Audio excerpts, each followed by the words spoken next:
and Maureen enjoys spa days, reading, traveling retreats, praying, and meditating in her spare time. So she's told you the things that she likes. So if you're blessed by her message, find a spa in the UK around the Kent area. That's where she lives, and send her a gift voucher. Hello, sis. Blessed evening. Hi, thank you so much for that. It's so good to be here. Welcome. And apologies again for having to move this from last week, but I just say God's timing is always, God knows why. So it's good to be here. Yeah. Before I forget, would you after the class, would you please tell them about the group you talked to me about the other time for that that closed group that you as well. Thank you.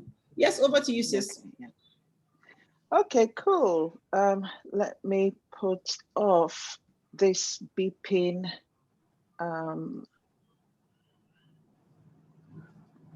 Okay, so I'm going to share my screen and I hope this works.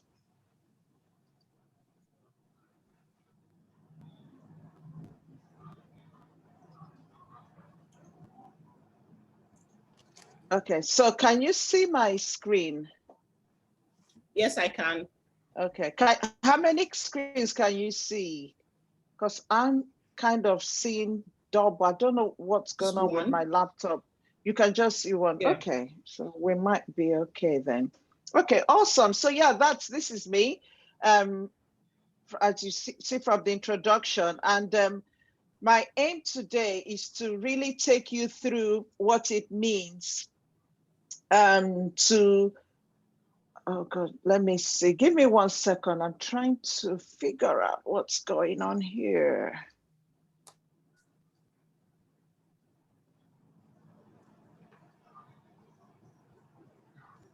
Today is how to rewire your brain for success. So that's the key thing we're going to be looking at. And as we go through, you will understand why the whole concept of rewiring your brain is really important.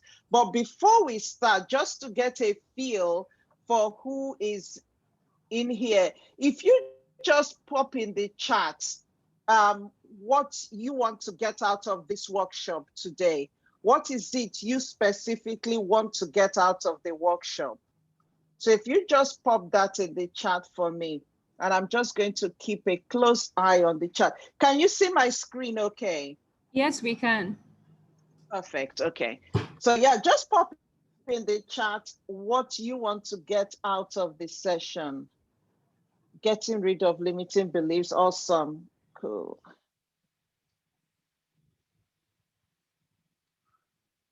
And one thing I would say is we need this to be very interactive for everyone to really benefit from it. If you've got questions as well, as I go along, pop them into the chat. If I miss them, just raise your hand. Use the raising your hand icon just so that we notice you, so we can get you on to ask the question. But please be very interactive, because that's the best way to really make the most. So reality of being limitless, I like that. Okay. I'm going to keep my eyes there. So if you everybody just pop into the chat what it is you really want to get out, because if you come to a workshop with no expectations, you most likely leave with very little. But if you come with great expectations, then you're more likely to actually get out from it what you want. And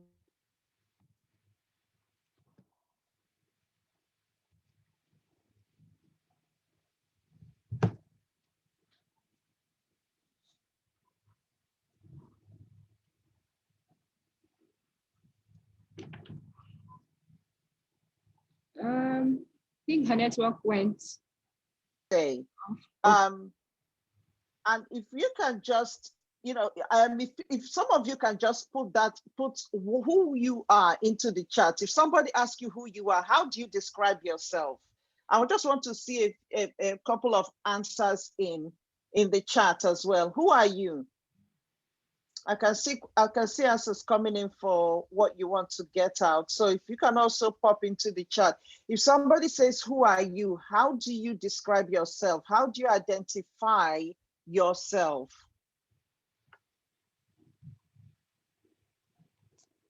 The reason I'm asking this question is how you identify yourself go a long way in what you end up achieving, or and also it will help you. I'm a child of God. I love that. Awesome. And also, what does that mean? What does it mean to be a child of God? So I'm still waiting for more answers. How do I consciously? Okay, so this is an answer to the first question.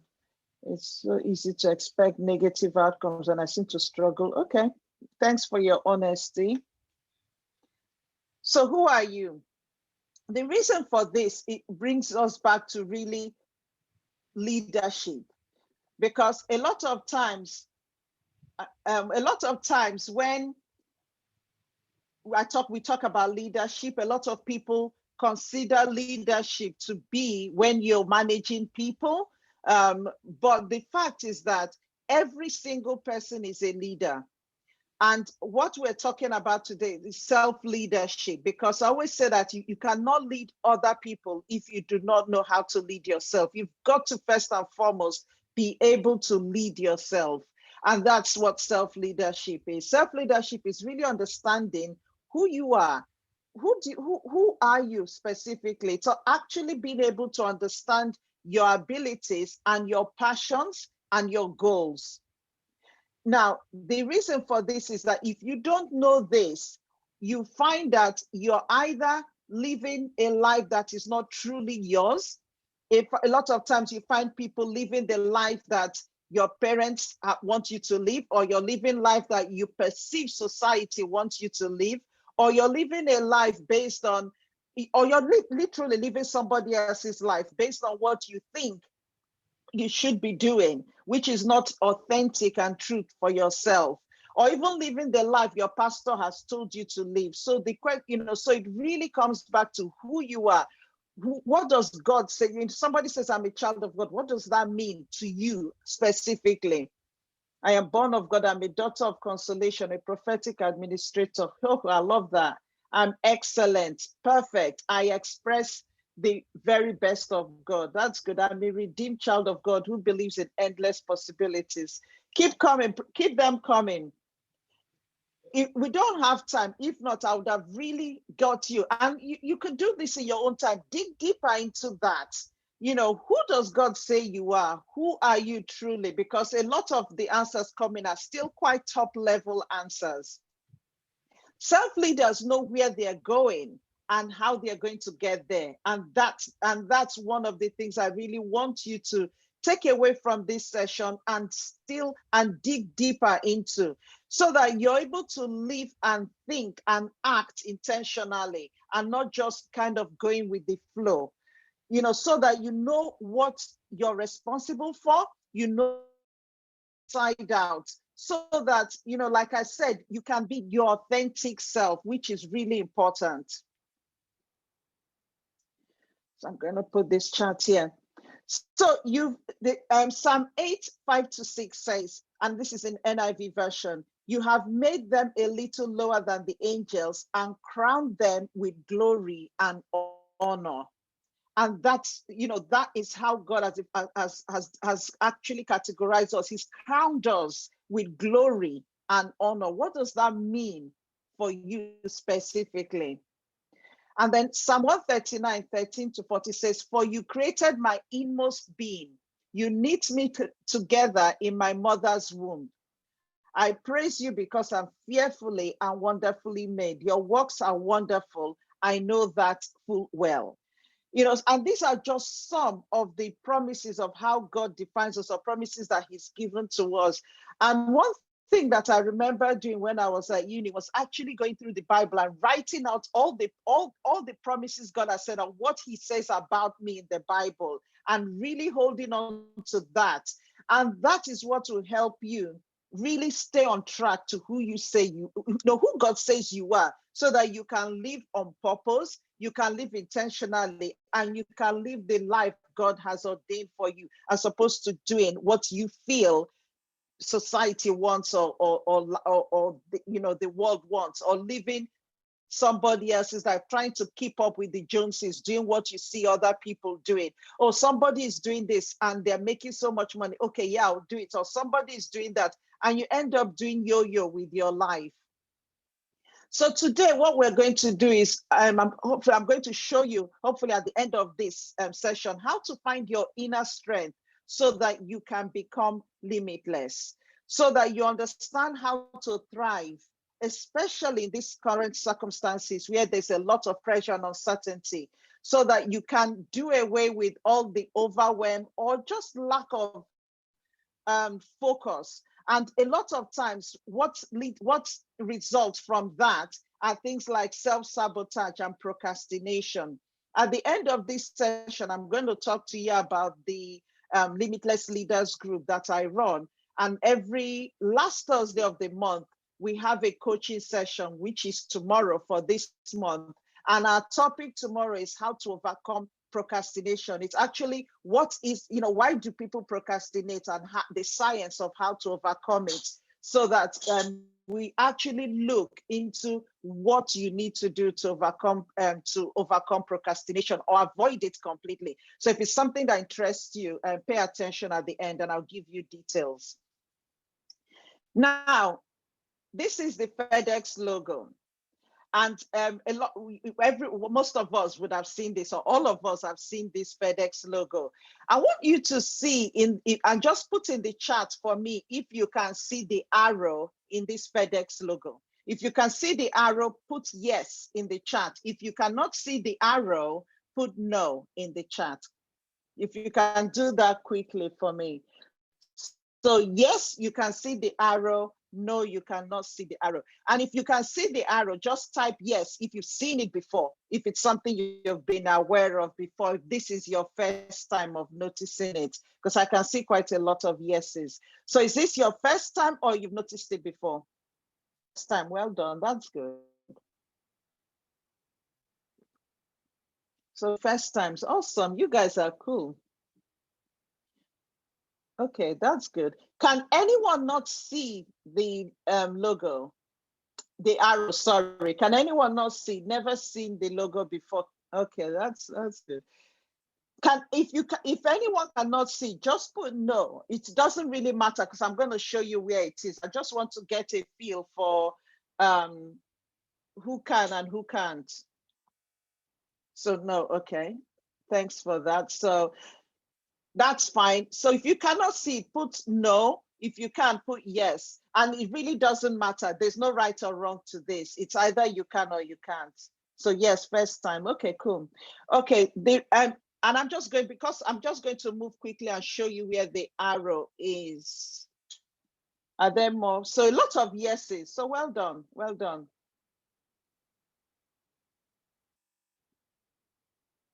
So that's where the arrow is.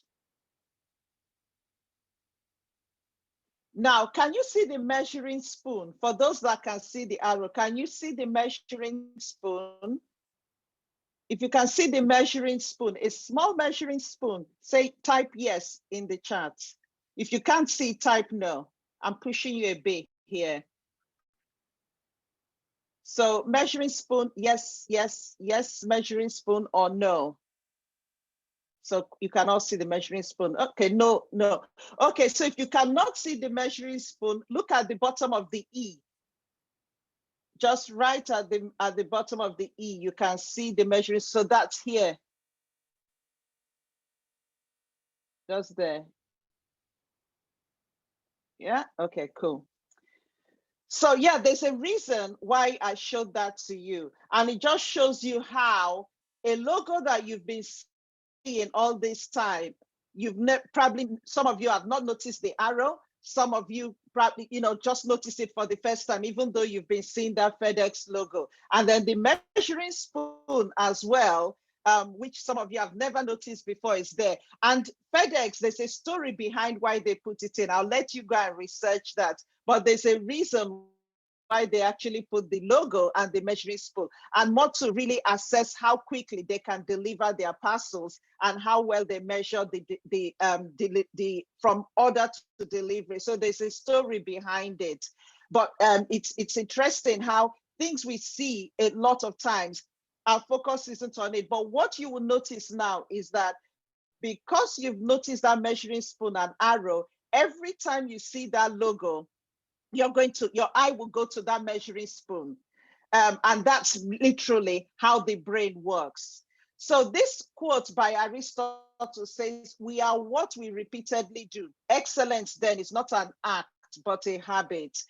What happens with the brain is that in fact, there's a quote that says, what you focus on expands. When your brain notices something or focuses on something, what it starts doing is that your brain starts firing, the neurons in the brain start firing to really expand on that thing you've observed. So for example, a typical example I always give is when I went to buy a car, and I went to look for a different type of car, got to the garage and decided I wanted a Honda, because I always felt that in the UK, you don't see that many Honda Civics. So I kind of said, no, it was a brand of Honda, I can't remember, but I kind of felt that you don't see that many here.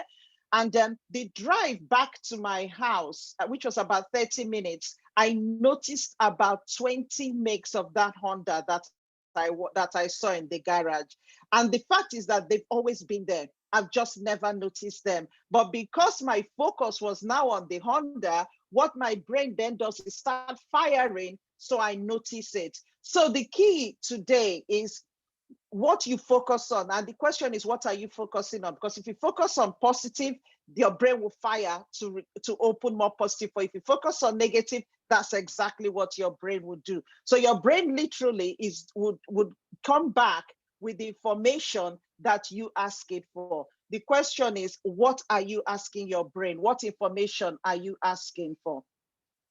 So the fundamental role of the brain is to ensure perpetuation of life. That is why we have a brain. That is the whole function of our brain. Now, we have up to about 70,000 thoughts running through our brain every day. So you can imagine how much is filtered out of what you actually consciously are aware of. And the brain is so small, it's literally the size of two fists. So it's that small. And this just is a quick diagram of the brain that shows you the prefrontal cortex, which is the thinking, I call it the executive part of the brain, which is the conscious brain. So that's where your impulsive times where you make impulsive act, decision making, problem solving are in this part of the brain. And then deep inside the brain is the emotional part of the brain, which is the limbic system. And then you've got the brainstem, which is the to do with breathing and all the other functions that you're not consciously aware of. But what we're going to focus on mainly today is the frontal part of the brain and the emotional part of the brain, because that is to do with decisions you make, your emotions, your consciousness, why you do what you do. And this is a quick diagram that shows us exactly what is happening in the brain. And I talked about the function being the perpetuation of life. So for the brain to keep us safe, it has to do something. And the main function of what it does is that it tries to keep us away from danger. So it will keep us away from something that it perceives as a threat or as a danger. So, and this is what is described here. So what it's doing is helping us to minimize threat, but maximize reward. And to do that, it will keep you away. It will try and keep you away from what it perceives as a threat and draw you closer to what it perceives as a reward. Now, the issue is that a threat response in the brain lasts longer and it's stronger. And that's why things like fear, anxiety, when they come, for example, if you have a thought that creates those, they will go on for a long time, and a long period of time, and it can be quite strong. And that's why people experience trauma, or people experience a lot of anxiety and stress over time. Now, on the other hand, excuse me, on the other hand, reward, which is better, doesn't last as long. So we've got to consciously remind ourselves of the things that will bring reward to us. And this is why, as Christians, it's so important to focus on the word of God, focus on the positives, focus on the promise God has given you. Focus on those great things as opposed to focusing on the negatives, because those negatives, they last longer and the emotion is stronger, and the repercussion of that can be quite drastic. For example, it will affect our health, affect our mental well-being, affect our behavior negatively as well. So this is just a quick diagram to just show you, and I think the other thing to note here is that I've put here perception, which is your field of view. How you perceive situations is going to determine what you're telling your brain. So if you perceive a situation as fearful, as something to be afraid of, and a typical example I would say is, if a rat comes into this room now, I will be on top of this table, literally, while somebody else might experience the same thing and actually look for something to kill the rat or get it out. But so same situation, but different responses. And that's life. Two people can face the same thing, but how they respond to it or how they react to it are completely different. And that's the whole thing about being in control of your brain, because you will decide how you respond or react to situations, because there are things in life that we have no control of. But what do you then do? How do you deal with the situations you can control? How do you deal with something? As the thing that I really need you to, from this session, that you are in control of your brain. This is just a typical example.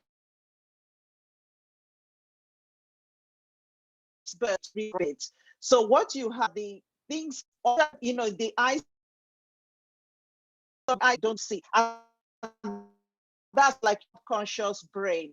So it's your values, your experiences, your genetic traits, cultural background. All these are wired into your subconscious brain. And the issue is that the subconscious brain is what drives 90% of our behavior. 90% of our actions are driven by our subconscious brain, while the conscious brain, which is the observed behavior, is only about 10%. So if that's the case, and the reason, a typical example of demonstrating this is that for many of you, you can literally drive from your house to your office and not even notice anything going on. You can be in deep conversation, you can be in deep thoughts, you can be on your phone, you can be doing something else, or even chatting to somebody in the car with you without even noticing anything that has gone on outside. But meanwhile, you've driven from your house to that place, which could even be a drive of an hour, even longer, without noticing. That's your subconscious. You learn how to drive a car. Initially, when you start, you're learning how to control the steering, the clutch, the mirrors, all these things, trying to coordinate them all. But once you master it, because at that stage you're learning, it's in your conscious brain. Once you learn it, then that whole information is moved into the subconscious brain, so that the conscious brain has enough energy to deal with what needs energy. And so to really conserve energy, it moves it into the subconscious brain. The question, though, is what is in your subconscious brain? What is deciding or determining your values, your beliefs? What experiences have you got that are stored in your memory? Because it's all these things that will then come out as your behavior, your action, how you interact with people, how you communicate with people, how you're perceived by others, how you even perceive yourself. All that is coming from what's going on in your subconscious brain. So the fact is that beliefs are filters for reality, because it's what's in that subconscious those beliefs that will determine how you see life. While you gave the example before, how two people can go through a similar situation but respond differently to it. And it's all driven by a lot of it is driven by the beliefs that are going on, that are already stored in your subconscious. So you see the world not as it is, but as you are. And how you are is what is in your subconscious brain. So that's your mindset and your beliefs, your values. Genes is another one that's important. Genes do not cause behavior. They might give us tendencies to behave in a certain way, but they do not have the final say. So you have the opportunity to choose who you're going to be. It's not completely out of your control. Genes are mapped. So you can influence your genes basically. So you can influence your life by deciding how you react to circumstances. Genes are not influenced by thoughts, feelings, or rather, phrase that, genes are influenced by thoughts and feelings and your resultant belief system. So you can switch your genes on or off. So they literally are coming there dormant, but you decide whether you're going to switch them on. For example, you hear people go, oh, this runs in my family. We have anger problem in my family. Diabetes runs in our family. This type of cancer runs in our family. So, and then what you're doing is you are then switching those genes on by your confession, by your belief of, okay, it runs in the family, so you're going to get it. And when you do that, you're literally switching it on. And because your subconscious drives 90% of what you do, it's wiring inside you. So it's going to affect, and it's also going to start affecting your behavior pattern, affecting what you do, because you've literally resigned yourself to switching those genes on. And it's quite deep. The actual resultant effect that leads to that in so many people in different ways is really interesting to see. So the other thing I was just going to show you as an image to remember is, and I'm still looking in the chat if people are putting in questions or comments, but nothing yet. So this just shows the brain from when we are newborn to an adult.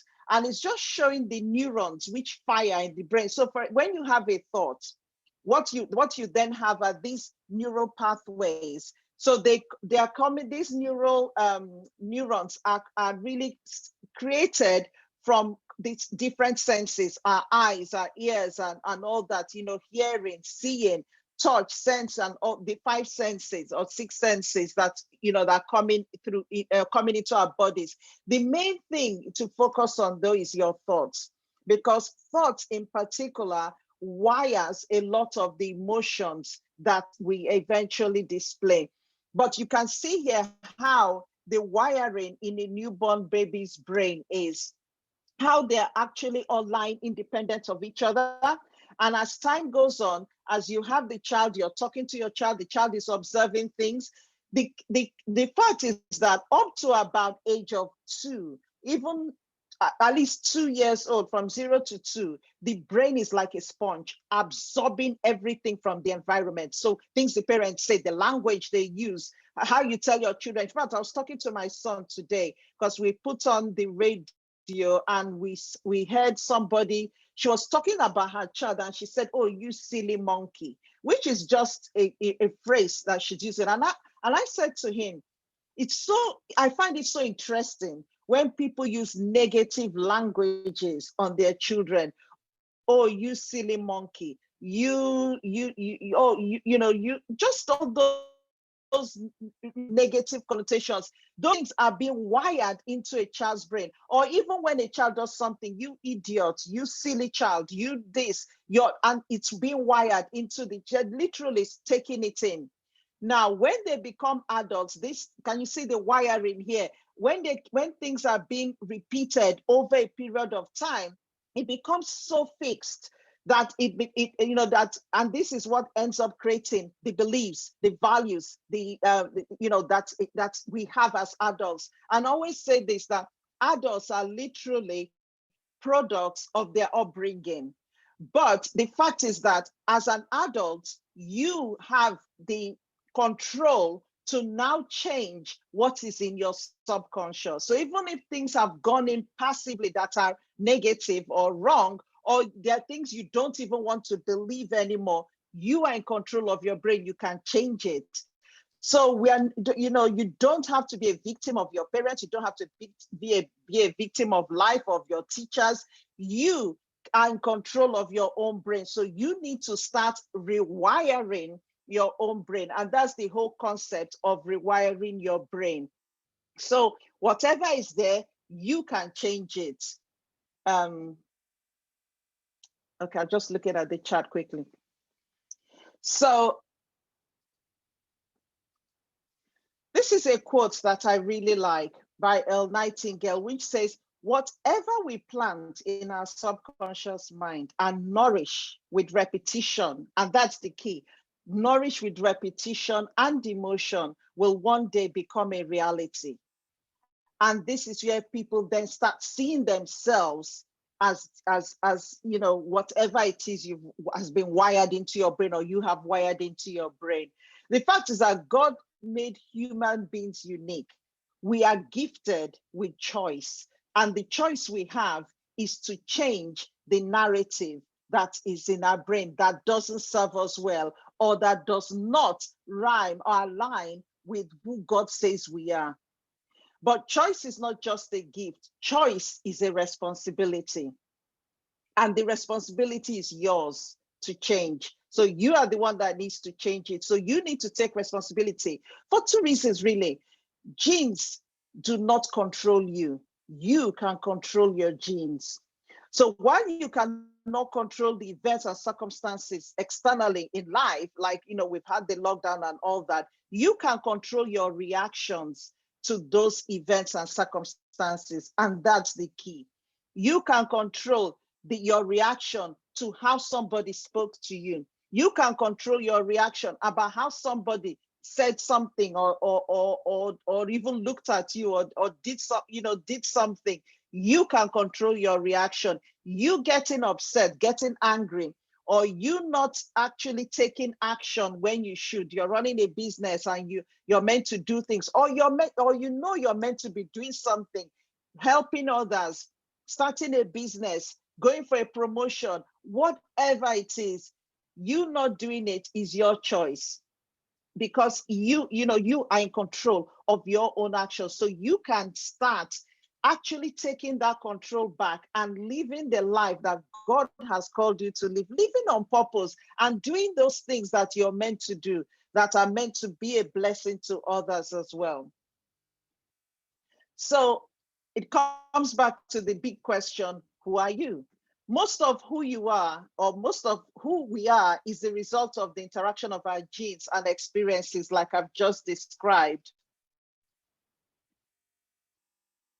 Our attitude and beliefs affect our mind and body, and most of all, our results. And the next slide actually explains it better, where I've kind of gone into detail to show you how it starts off here with thoughts.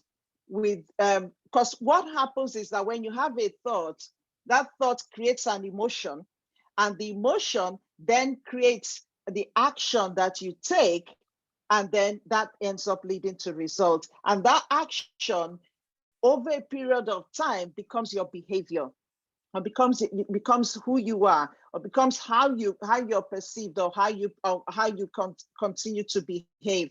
Now, one of the things, some of you might have taken a personality test of some sort over the years, and I don't like those at all, because with personality tests, it kind of says to you, this is who you are. But the fact is that we know that you can change. So what I use is a brain mapping diagnostics that shows your behavior pattern. And the behavior pattern, you can change. It's not fixed. You can do something about it. So if you want to change what you do, you have to change what is in the mind. And that's the key. Because like I explained, cells that fire together, so these are neurons that fire together, wire together. So the more they fire, when you have that thought and they fire, the more you keep having that thought, they'll keep firing. And it's just a typical example. Somebody says something to you and you're thinking about it. And then you keep thinking, and then your emotions, you steal the emotions, you're getting even more charged, more angry. In fact, there was a day I said to myself, why am I fighting with myself? Somebody, I think I sent a message to someone and she didn't respond on time. And then my brain was going, oh, she didn't respond because of this. And, the more you entertain those thoughts, it gets worse. I stop myself. So what are you doing? Why are you fighting with yourself here? The person that I was even referring to wasn't even aware. And this is why it's so important to be very alert and very aware of what is going on in your brain so that you can put the brakes on, basically. Put those brakes on quite quickly, so that your brain doesn't take you down a path that you're not even meant to get to. And this acronym is one I love a lot, Feed Your Brain. And it's kind of, it's talking about how you start changing a thought, basically. And it's called feed. So when you focus on a thought, you focus and then you put in the effort. So you focus on what you want, not what you don't want. Focus on what you want. The thought process you want. What is it you want to achieve? What are those promises that God has said about you? Focus on those. And focus, effort. Then keep doing that. Is the repetition till it becomes effortless. And the D is for determination. So I call it feed your brain. So focus, effort, effortlessness, and then determination. And it's so important. The key is that the more you keep focusing on a thought, the more it will keep wiring. And then it becomes easy. And typical example is when you're learning a new skill. You put in the focus, you put in the effort, it becomes effortless. And you achieve that by carrying on, by being determined to achieve what you want. And this just describes what we saw in the iceberg, but this is just typical. Like this is just looking at the brain, same way. So same principle. The conscious brain. And what I've put here is you choose what you allow into your brain. You choose what you listen to. You choose what you absorb in. You choose what you watch on telly. You choose the news you listen to. You choose what you hear. And it's being alert, even as Christians, be alert to what your pastor is preaching. Is it in line with the word of God? Because they are human beings, and they are also preaching from their own subconscious. It's what is in their subconscious that they are also preaching. The question is, does it align with the word of God? Does it align with what God is telling you?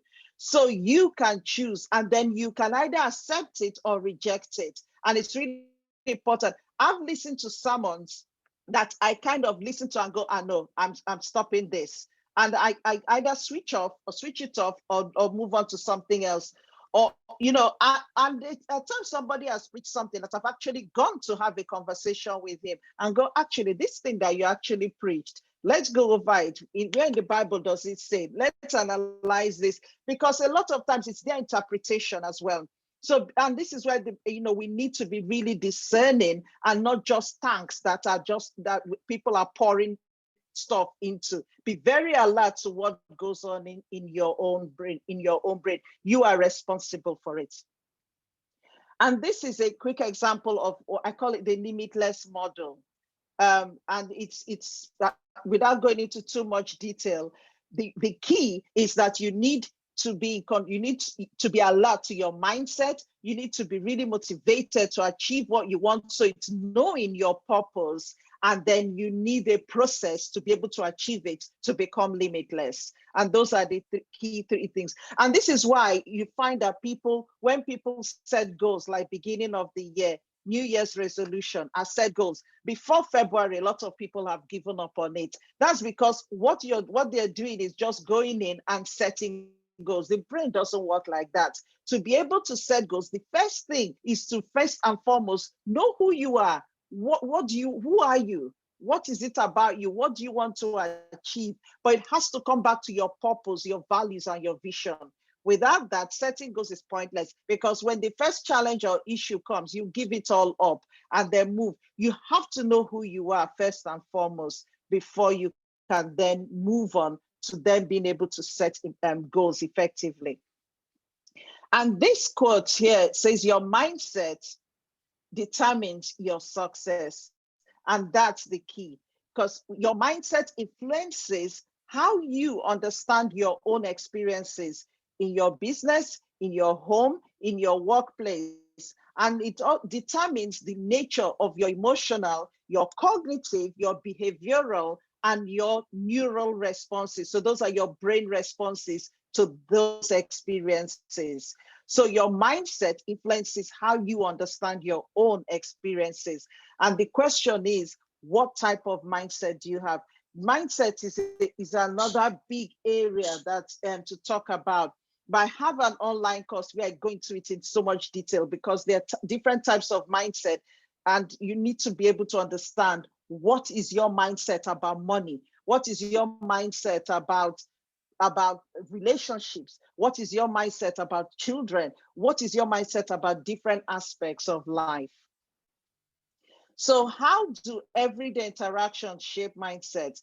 There's so many, but the key thing is language. The language you use tells others what you believe, and tells yourself as well what you believe and what you value. So start paying attention to what you say. It's so important. Start paying attention to what is coming out of your mouth, because that's coming out from your subconscious, and it says a lot about who you are. And it's really important. In fact, I was having a conversation recently with my sister, because she attended one of the workshops, and a family friend of hers at the early stage of COVID kept saying, I know I'm going to get it. I know I'm going to get it. And she said to her, stop saying this, auntie, because the more you say it, it's going to happen. This woman had COVID and ended up in hospital, ended up in ICU. So it's so important to be very alert to what you're saying. What are you even telling your children? What do you, if you're a teacher, what do you tell the children you teach? What language do you use? Do you tell them they're good for nothing? Do you tell them that they're great achievers? What do you tell your children? What do you tell yourself about what you can achieve as well? That's really important. So Dr. Dyer says the only limits that you have are the limits that you believe. And that is so true.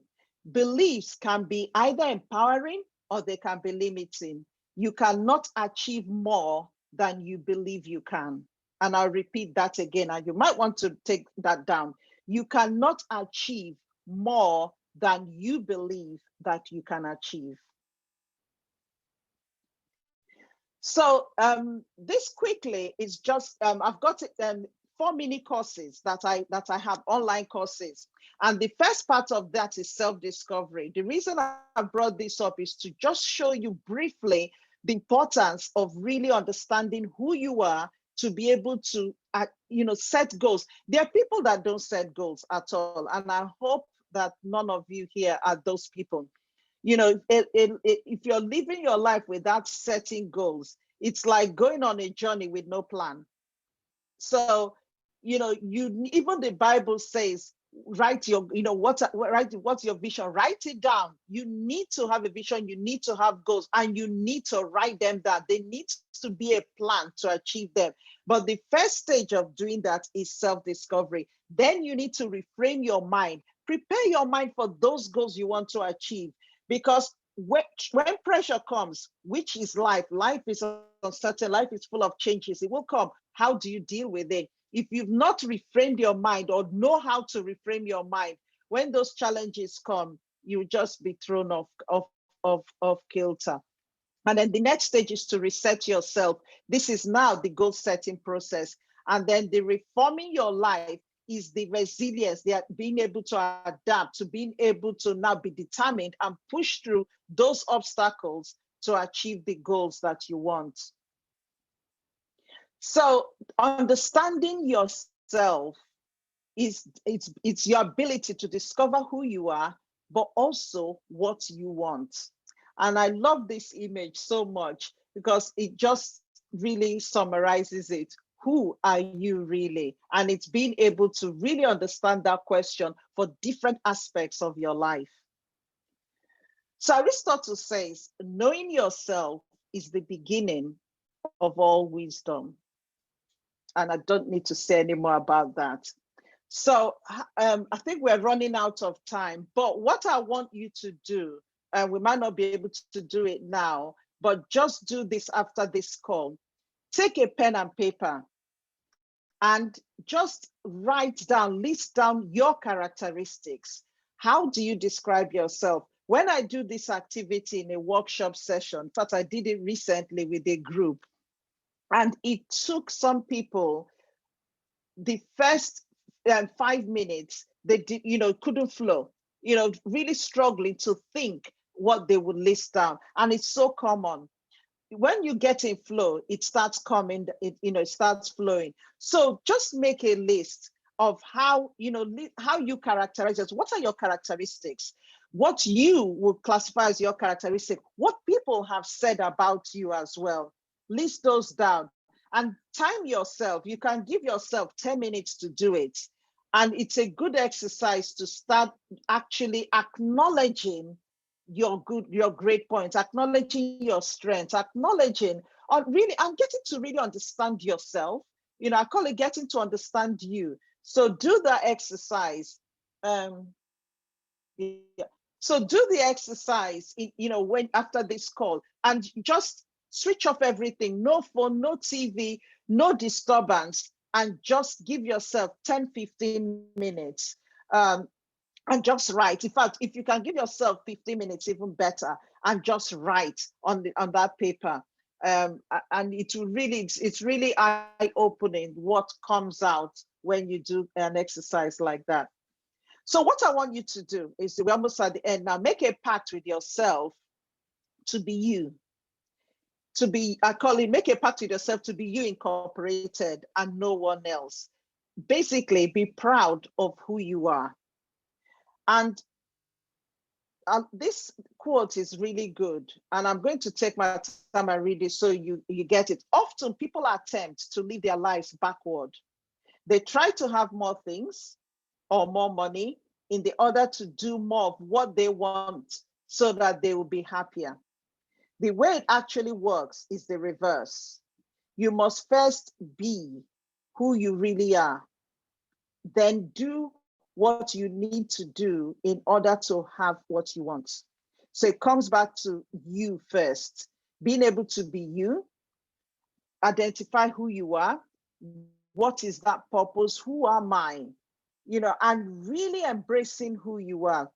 A lot of times when I work with leaders and they're complaining about staff, the question I ask is, do you know who they are? Do they know who they are? What are their strengths? Because a lot of times we're trying to fix people's weaknesses. What are the strengths? Use those strengths because you get the best out of people instead of focusing on the weaknesses. The weakness that you're looking at, somebody that would be somebody else's strength. Times we've got to get somebody else to work on that thing that is a weakness for us so that we can be more productive on what is your strength. So your personal brand is what people say about you when you're not in the room. And that's really important. What is your own personal brand? And doing that doing that exercise about listing your characteristics is a good way to start identifying your personal brand. So this is the goal setting acronym that I use in the mini course I showed you. And what I want to show you this because a lot of us are used to the SMART goal setting technique.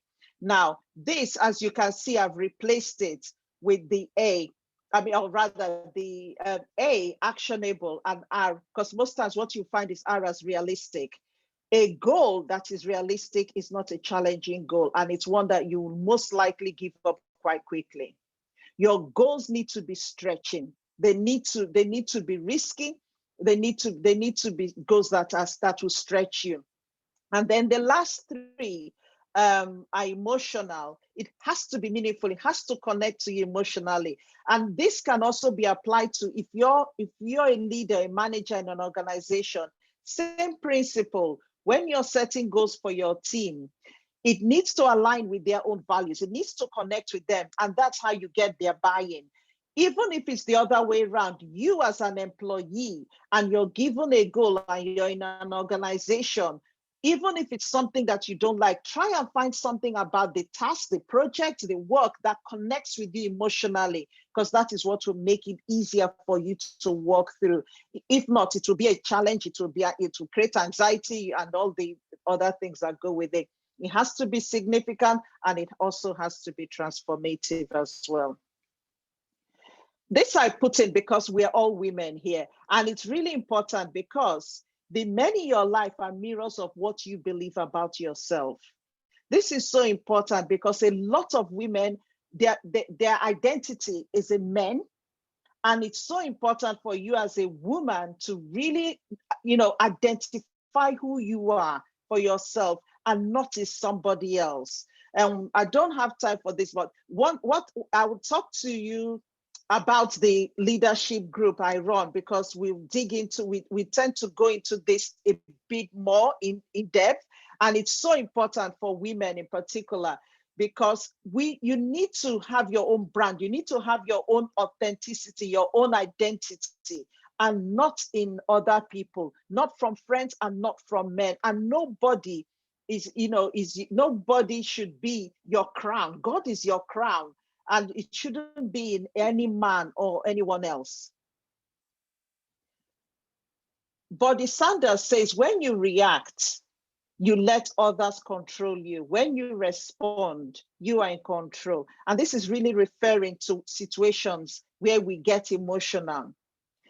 Are you reacting to situations, or are you responding? So that even when you come up against a situation, it's worth asking yourself this question, because it will enable you to take the action that benefits you more. So to change your world, to change your life, you need only perceive it in a different light. And the key is to change your response to your situation. So if you want to change results, you must change your actions. And this also goes back to the previous slide I showed you. So to achieve different results, you have to modify your action and behavior as a means of improvement, because what goes on inside our heads is literally what drives the results. And this is a quote I put up on social media a while ago that I love. If an egg is broken by an outside force, life ends. If broken by an inside force, life begins. Great things always begin from the inside. And just a few other quotes. What you think and say becomes your reality. Connect with the treasures within you and use them. The years ahead of you are a blank slate. Just like, I explained to you about the genes, it's a blank slate. What you write on them is what will make all the difference. You cannot continue to live as you have in the past and still expect your life to improve. New thinking, new ideas, and new ways of doing things is the way forward. So inside of you is a smart, powerful, dynamic, capable, self-confident, alive, alert, fabulous woman. Let her come out and play. The world is truly waiting for you. Love yourself and love your life. And let this be your mantra. I can and I will. And Vincent van Gogh says, if you hear a voice within you say you cannot paint, then by all means paint, and that voice will be silenced. Basically, if somebody says, or your voice in your head tells you you can't do this, that's when you should do it. As long as you're walking in line with what God has told you to do. And the thing is that when you're doing what God asks you to do, it will be bigger than you, because God has to be given the glory. If you're really operating within your comfort zone, then you're not really doing what God asks you to do, because then it's within your own power. So further resources to help you is the Soar Higher It toolkit I mentioned about, which is the 4 mini courses, which you can find on my website as a bundle.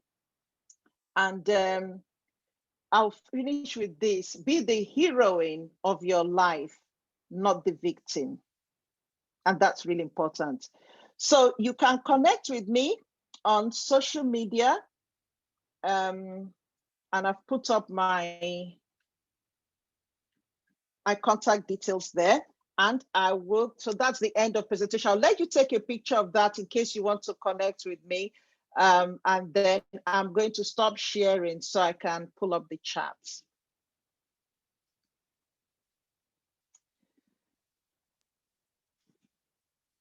So I am just looking quickly through the chat for questions.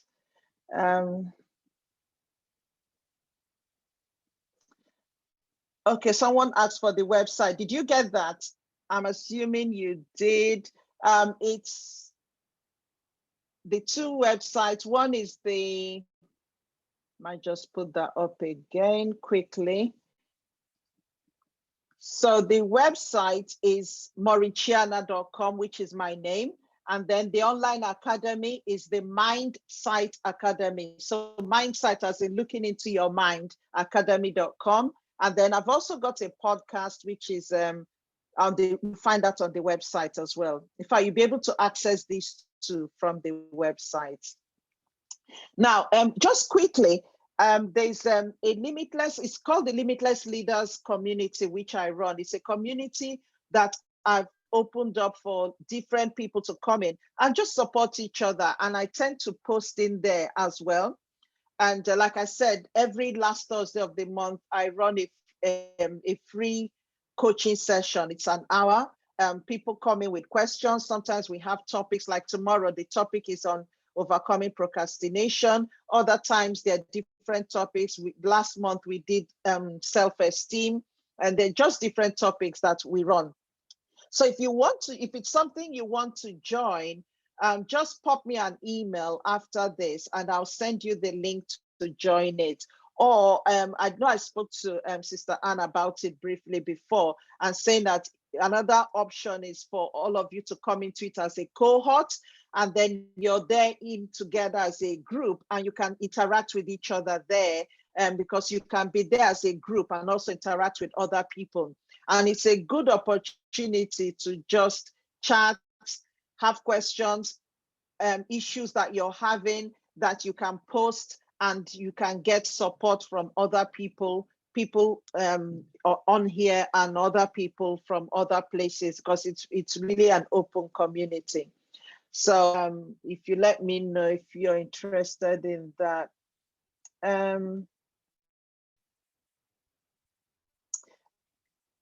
I'm just looking to see if there are questions. The bundle,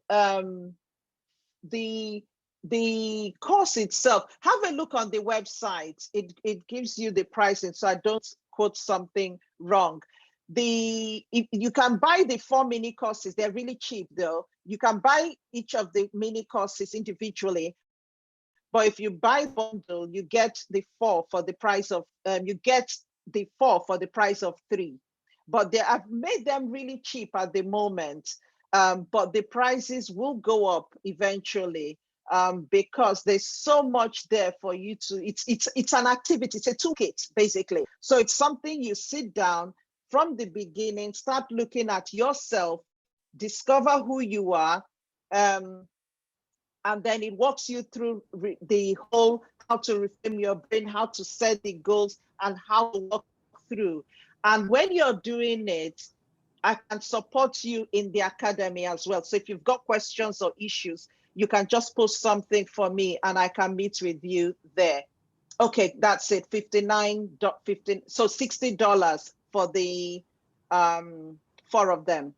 So I know when you get 4, you get them, you get the 4 for the price of, you get 4 for the price of 3, is that right? You get the 4 for the price of 3, that's it, yes, yeah. I think each one is $19.99, so it's really, sorry? Okay, when you're done, Ma, there was a question that had popped up earlier from Leslie Jolu. I wanted to read it out to you. Okay, yeah. Yeah, go for it.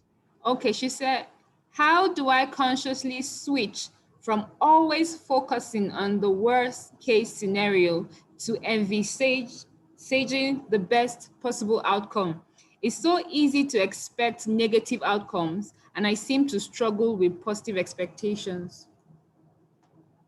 Okay. Yeah, I remember I showed you in that slide that actually shows you that the threat is stronger and it lasts longer. That's why it's difficult to shift, because once you they say, and the reason for it is, think about it, the brain is there to protect us. So if there's something that the brain perceives as danger, it needs to be strong and it needs to last longer to get you out of that situation.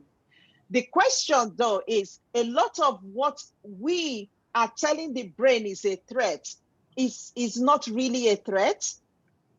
It's a perceived threat. It's not real. It's not a real threat. So the question to start asking yourself, and this is where the responsibility comes in, it's you really remembering that you are in control of your brain. So it's asking yourself that question. Now, is this thought serving me well? No. Right. So what do I need to think to change it? What is the thought that will serve me well? And then now deciding what that thought is, and you can write it out.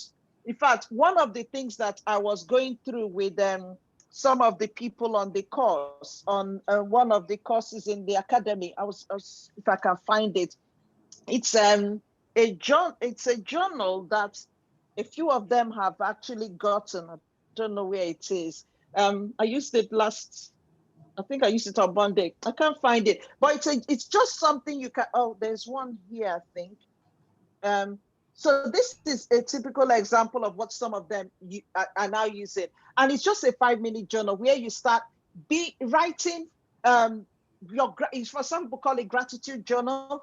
Focus on the things you want. Write down the positives of what you want. What do you want to change that thought to be? Write it out. In fact, if you need to paste it on, before you paste it around you, so that each time you go past, you narrate the positive thing you want to change it to. And this is where the reframing comes in. And this is on the course, I went through reframing your mind. That's what it is. It's changing the thought patterns that are in your brain. And you need to do it. And it's by repetition that you get there. And, obviously, we're human beings. So sometimes you need help. And you might need to just reach out to, if you don't have a coach or a mentor, reach out to a friend or an accountability partner and just talk it through. But it's also, I'll say here, mind who you speak to as well. Mind who you go to for advice, because sometimes the wrong advice could knock you off guard. So how do I stop thinking about lost opportunities and how events should have turned out, but rather focus on moving? Focus on the moving. So now, where are you? What do you want? Start from now. The past has gone. There's nothing you can do about it. It's gone. But you learn lessons from the past. So start from now and do it. Start. In fact, that was, and I'll be honest with you, that was why I created this program, initially, because it's something I've been doing in person. A lot of people are not setting goals for them, initially at this COVID period, because of what's happened, and just leaving it to fate, or like you said, being stuck in the past. Today is today. You can do something about today. And what you do today will determine tomorrow. So focus on now and just start now and do what you need to do. And start with yourself. Who are you? What do you want? What is your purpose? What is your vision? What are your values?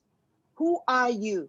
And then, that smartest goal setting acronym, use that and just start now and then move forward. And the thought from, the thoughts will keep coming back. They will, because that's the brain. But when it comes back, you alert to it, and then you focus, you reframe it to what you want it to be. Okay, I'll give you an example. When I was starting my online academy 3 years ago, I felt that, because I really sat down and really prayed and asked God what He wanted me to do. It's a long story, but one thing God gave me was really, start the academy. Then I went and spoke to a friend and said, "Oh, this is what I'm doing." And she said, who wants to go online? People want in-person training. Nobody wants to do online. Every time I sat down to work on the academy, that thought came into my mind. Who wants to go online? Why are you going online? And then I'll stop. I'll start procrastinating. I won't do it. And then I had to stop myself and go, what's going on here? And that is where it's so important to really know yourself. And this is where that emotional and it being significant is so important. I had to go back to basics again, start the process, and then now walk through. And when that thought comes up, I remove it and focus on what I want it to be. And see, 3 years ago, I opened the academy. And then last year, COVID started, pandemic hit, everybody moved online. So it's never late. Start where you are. How do you write a vision board? That's something. Vision board is really good. It's that's a workshop in its own. We actually did a vision board in a workshop recently, and vision board is actually part of the training. How do you do it? A simple way of doing vision board is have something. It could be on your computer. It could be on your. It could be on a big board or whatever you have, and put down pictures of things you want. The advantage of this is just how the brain works. When the brain sees images and things, and also I'll say here, it's important to know how your own brain works, because not everyone works in image. If you look around my room, there's a lot of writing, because that's how my own brain functions. Other people is pictures, mine is writing. So it really is important to figure out how yours works and then just paste it there. And we're Christians, confess, thank God for it. The Bible says, when you ask, believe you've received and you shall have it. And that's wiring in your brain. And then when you do that, remember the arrow, your eyes open, your subconscious opens to new opportunities related to that thing on your vision board or the things you want.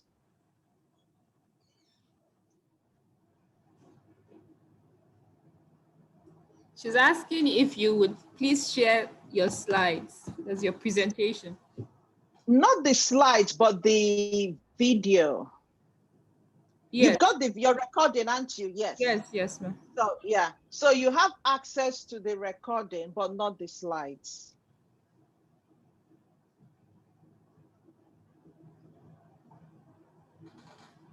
There are no more questions. There is any more questions, please?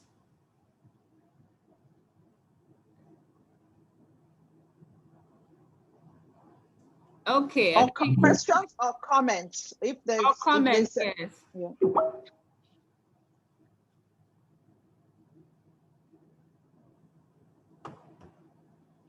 Gosh, you're all so quiet. Have I finished you off with my presentation or what?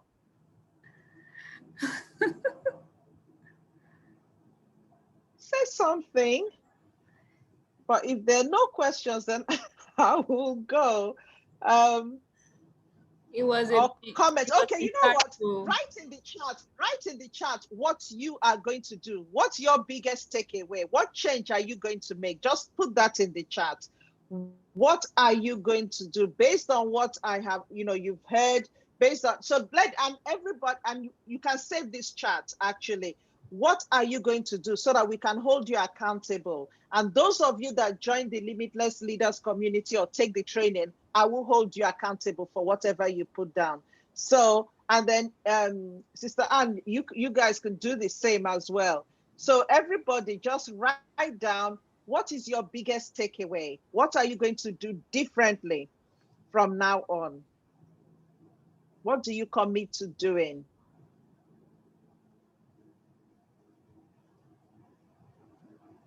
When you say change of behavior, what does that mean? What are you going to actually change? Yes, you get a certificate of completion when you do the training. The training, yeah, you get a certificate of completion.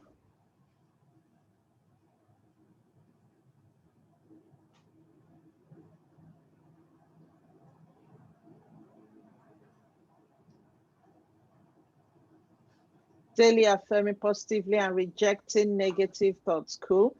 And remember, focus on what you want, not on what you don't want. So don't say things like, I'm not going to, oh God, I need a negative thing now. I'm not going to procrastinate. You know, the brain doesn't know the difference between past and present, the subconscious brain. So whatever you say, it's what it focuses on. When you say the procrastination, that's what it's focusing on, procrastinate, and you find yourself even procrastinating more. So focus on what you want. Confess what you want. So I'm going to use self-assessment to rewire and improve myself and thinking. Awesome. Biggest takeaway, reduce the threats and maximize the rewards and practice feed. Yes. And don't forget, it's the brain is the function of the brain to, okay, I see what you mean. Reduce the threats. Yeah, good. Okay, yeah, I get you. And then maximize the rewards. Yeah. I will respond more to situations than react. In fact, don't react. Don't react to situations. Respond. That's you being in control. So you respond to situations, don't react. I didn't have time to really go into in this how the brain actually works. Surely that emotional center of the brain. It's amazing. Once you really understand it, it's eye-opening. The course I run on emotional intelligence in the Mindset Academy goes into it in detail. It's really interesting how the brain works. So it's the focus is on what you want, so that emotional brain is stopped. You put the brakes on it, and that's you being in control. So you respond, I will intentionally and consciously change my thoughts. Awesome. I commit to thinking about only positive, yes, and what I want. That's it, spot on. And cut off any negative thought, yes. So just stop it in its track. The other thing is, I would say, is don't suppress negative thoughts or emotions. Don't suppress them, because they can become like popcorn. When you keep suppressing and suppressing and suppressing, at some point it will start popping. So, but acknowledge it, listen to it, and then change the narrative. So it's like having a conversation with your brain. In fact, my son said to me the other day, I hear you talking to yourself. I go, yeah, I'm talking to the brain. It needs to hear. So, just tell it what you want, and then the repetition is what rewires it. So I'll be focusing now on the positive, respond better instead of reacting. Yes, absolutely. And practice feed. Yeah. I'll be mindful. Awesome. Yes. I will start rewiring my brain, consciously removing the negative thoughts and feed my brain with positivity. Yeah. Really well. Think I've been doing my confession wrongly. Okay. And many people have is it Chimenem? Yeah, many people are, because it's so easy to kind of confess, I don't want this, or I don't want that, or I don't want this. The brain, because remember what I said, what you focus on expands. So that thing you're saying you don't want, that's the subconscious brain. As far as it knows, that's what you want. So focus on what you want. Yeah. So I'm going to paste my goal steps and period of achieving them on the wall where I see it every day. Yes, that's good practice. Awesome. But go through those steps I showed you by going back to self-discovery, then your brain, then set the goals. Don't just go into setting goals, because it's just becomes more challenging. I'll start focusing on what I want. Yeah, absolutely. Positive affirmations. Yeah. And you know, like we Christians, we call it positive confessions. Just confess what the Bible says about us. Be conscious and intentional where your brain consciously think. Well done, guys. Well done, well done, well done. So what should we do to negative thoughts? I don't, you see, it's my issue here is time. Basically, address them. So if you have a negative thought, listen to it, and you know, listen to what the brain is saying about the negative thought. Then ask yourself, you know, is this serving me well? Where has this thought come from? Do I need it? And then change it. So what you're doing is listening to it and then addressing it. In a way, it's like question and answer. The thought pops up. You listen to it, and then, in fact, sometimes what I do is actually explain myself or why I'm doing something to my brain so that the subconscious brain actually hears it. And then, and that's the best way, because what is in there has been wired in there for a period of time. And a lot of what is in our subconscious brain, we're not even aware of. Some of it has gone in passively without our knowledge. So it's really, and it's interesting because when it starts coming out, it's good to pay attention to it, but then you can then know what to start confessing positively about it.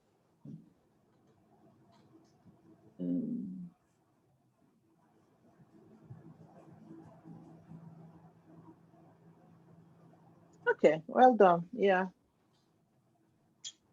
Well Thank done. you so much, Ma. We're grateful for always being. Yeah, no, you're welcome. Yeah. No, you're welcome. I'm so pleased that the commitments coming in now worded well. So you've got the drift. So what you're saying is really the right phrase, the right framing. So just carry on like that, and everybody can save it so that you can see what people, especially the latter ones coming in, and that's really important. But no, you're welcome. You're welcome. Thank you, Ma. Enjoy a blessed day.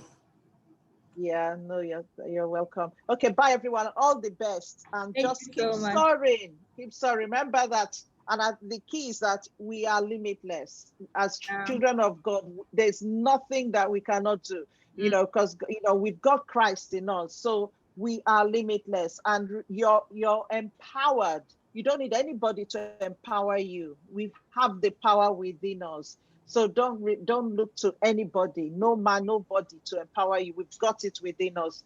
And it's time for us, especially as Christian women, to live on purpose, to live the life God has ordained for us to live in control. So all the best, everyone.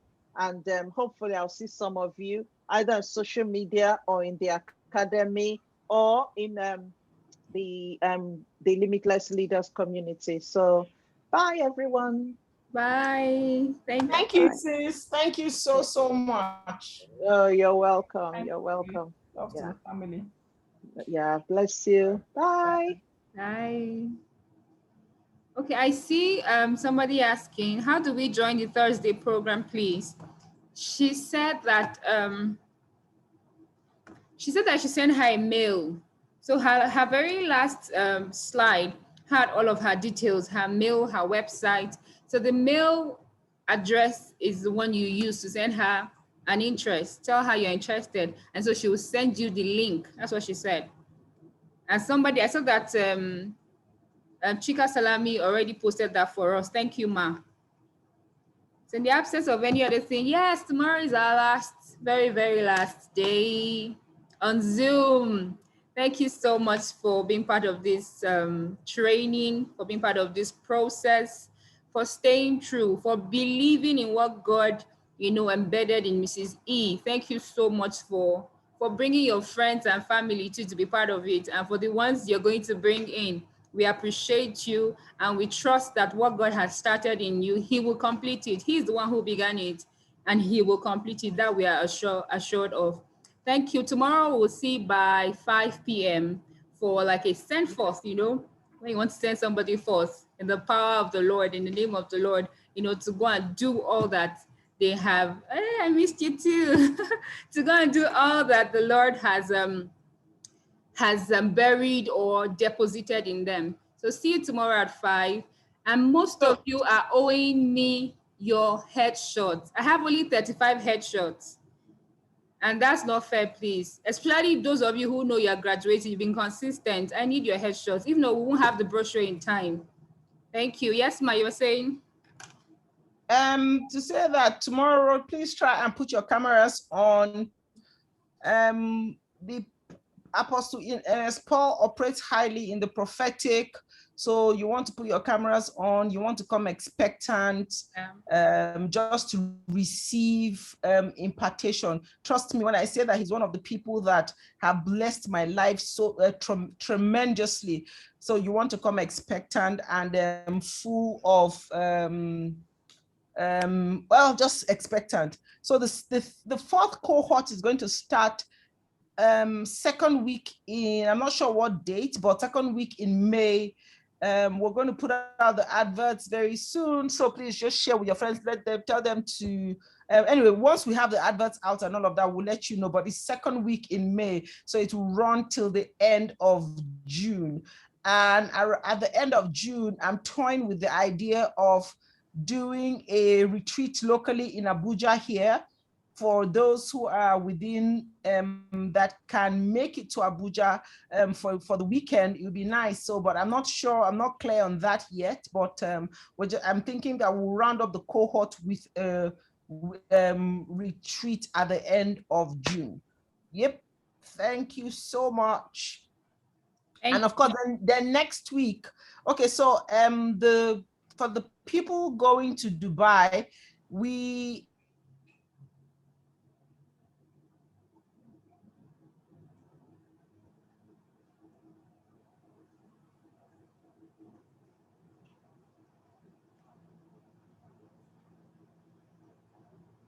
Oh,